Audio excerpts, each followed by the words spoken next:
গাজায় যুদ্ধবিরতি শুরুর পর গাজায় খাদ্য সহায়তা বৃদ্ধি করেছে জাতিসংঘের বিশ্ব খাদ্য কর্মসূচি ডব্লিউএফপি।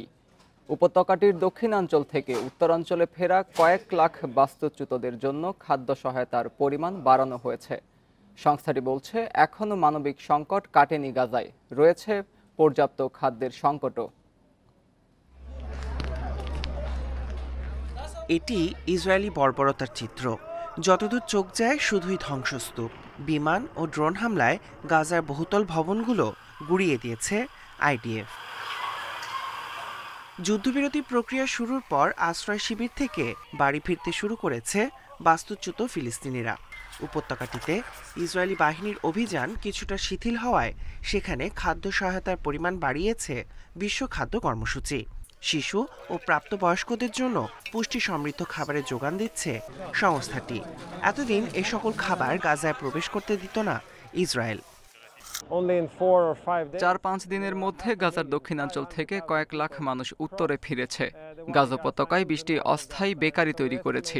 আগামী কয়েকদিনের মধ্যে খাদ্য সহায়তা দ্বিগুণ করার চেষ্টা করছে।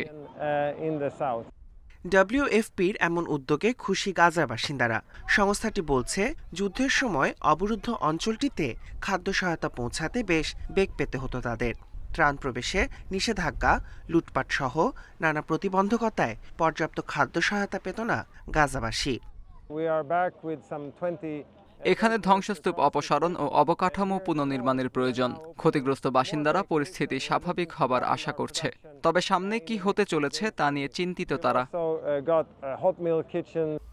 জাতিসংঘ বলছে, যুদ্ধবিধ্বস্ত অঞ্চলে ক্ষুধার্ত জনগণকে খাদ্য সরবরাহ করা অত্যন্ত গুরুত্বপূর্ণ, কারণ উপত্যকাটির অর্ধেকেরও বেশি কৃষিজমি ইসরায়েলি আগ্রাসনে নষ্ট হয়ে গেছে।